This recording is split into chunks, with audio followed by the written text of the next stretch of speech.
नमस्कार दर्शकों, स्वागत है आपका हमारे YouTube चैनल नेक्स्ट 9 स्पेशल में और मैं हूं आपके साथ रजत। दोस्तों, आज की हमारी इस रिपोर्ट में हम आपको बताएंगे कि पांडवों ने माँ भगवती से क्या प्रार्थना की थी और माँ भगवती से पांडवों ने मांगा क्या था और आखिरकार माँ भगवती ने पांडवों को किस बात का आशीर्वाद दिया था। दोस्तों, आज की हमारी इस रिपोर्ट में हम आज जानेंगे, लेकिन जानने से पहले हम आपसे एक निवेदन करना चाहेंगे। दोस्तों, अगर आप हमारे चैनल के लिए नए हैं तो कृपया करके आप हमारे चैनल को सब्सक्राइब कर लीजिए और बेल आइकन जरूर दबा दीजिए, जिससे कि आपको हमारी सभी नई वीडियोस का अपडेट मिलता रहे। तो चलिए दोस्तों, शुरुआत करते हैं हमारी आज की इस रिपोर्ट की।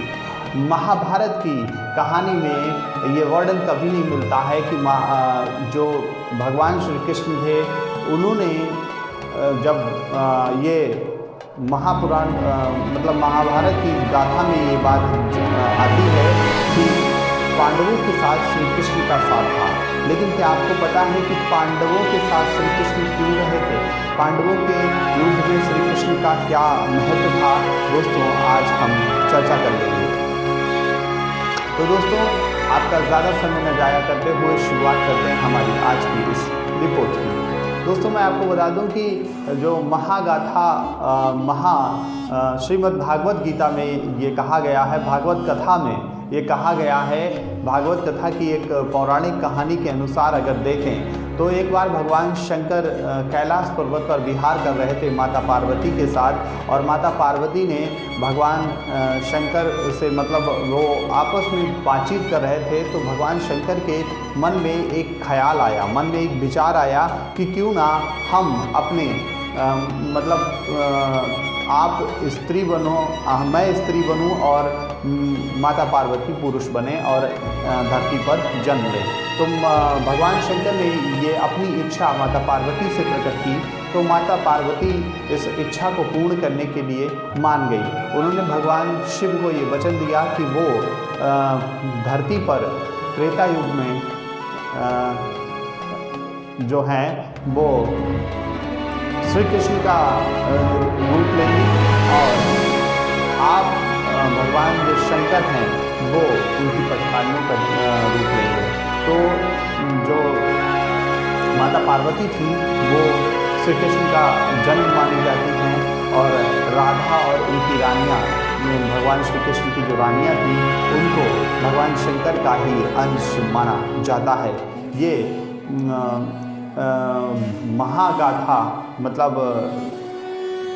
जो श्रीमद् भागवत कथा में इसका, श्रीमद् भागवत गीता ने भागवत कथा में इसका वर्णन मिलता है। तो दोस्तों, मैं आपको बता दूं कि ये कहानी का वर्णन श्रीमद् भागवत कथा में मिलता है। भागवत कथा में ये बात कही गई है कि जो माता पार्वती हैं वो भगवान श्री कृष्ण का अंश हैं और जो राधा हैं, उनकी तमाम जो रानियाँ हैं वो भगवान शंकर का अंश हैं। तो उसी समय और पांडवों ने एक यज्ञ का आयोजन किया। पांडवों ने माँ भगवती की पूजा उपासना की। तो माँ भगवती ने उनको वचन दिया था कि इस कहानी से ही अगर जोड़ा जाए, इस कहानी से ही अगर जोड़ा जाए तो उन्होंने वचन दिया था माता पार्वती ने कि वो श्री कृष्ण के रूप में महाभारत के पूरे युद्ध में कौरवों का विनाश करने के लिए उनके साथ रहेंगी और उनकी तमाम अच्छाइयों में उनका साथ देंगी।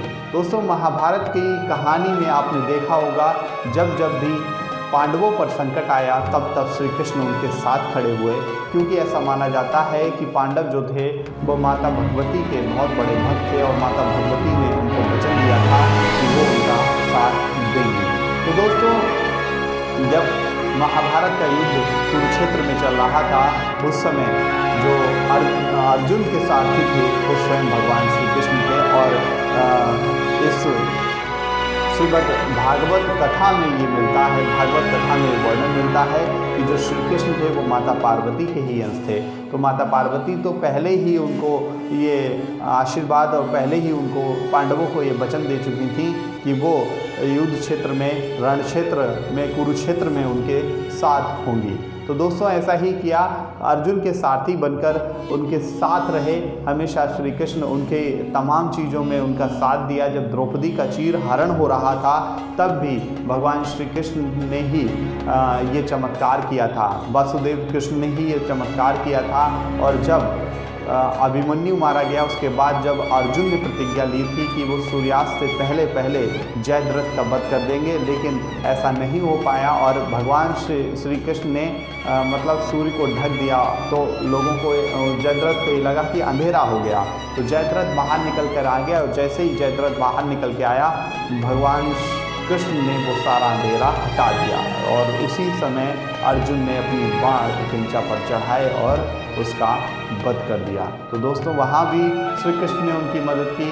और जब अर्जुन का युद्ध कर्ण से हो रहा था तब भी भगवान श्री कृष्ण ने ही अर्जुन से कहा था कि जब वो उसका रथ का पहिया धस गया है तो उसको निकालने के लिए उतरेगा और आप उस पर बाणों की बौछार कर देना। तब भी श्री कृष्ण ने ही उनकी मदद की थी, क्योंकि उन्होंने अपनी नज़र की विद्या से ही उस रथ के पहिए को जमीन में धस दिया था।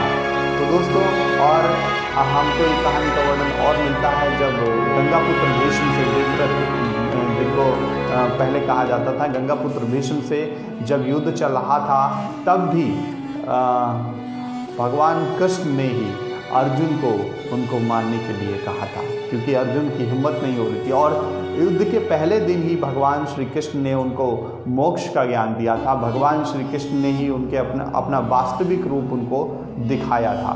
और दोस्तों मैं आपको बता दूं कि जो भगवान श्री कृष्ण थे वो पांडवों की तरफ इसलिए भी थे, माना जाता है कि वो धर्म का साथ दे रहे थे और अधर्मियों का नाश करवा रहे थे।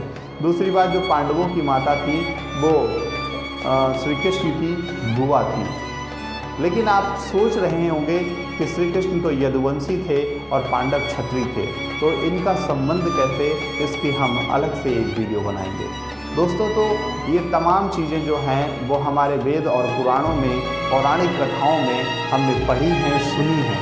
तो दोस्तों ऐसी ही तमाम वीडियोस और तमाम एजुकेशनल चीज़ों को देखने के लिए आप हमारे चैनल को अभी सब्सक्राइब कर लें और बेल आइकन ज़रूर दबा दें, जिससे कि आपको हमारी सभी नई वीडियोस का अपडेट मिलता रहे। तो दोस्तों कैसी लगी आपको हमारी ये वीडियो, आप हमें कमेंट बॉक्स में लिखकर ज़रूर बताएं। मैं आशा करता हूँ कि आपको हमारी ये वीडियो पसंद आई हो।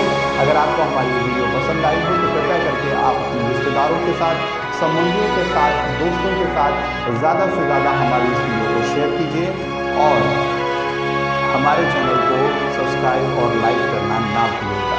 तो दोस्तों अगर आप हमारे चैनल के माध्यम से हमें प्रोत्साहन देंगे या हमारी वीडियो को ज़्यादा से ज़्यादा शेयर और सब्सक्राइब करेंगे तो हमें मोटिवेशन मिलेगा और हम और भी बेहतर करने का प्रयास करेंगे। तो दोस्तों मुलाकात होगी आपसे अगले कार्यक्रम में। तब तक के लिए मैं रजत आपसे विदा लेता हूँ। नमस्कार, धन्यवाद।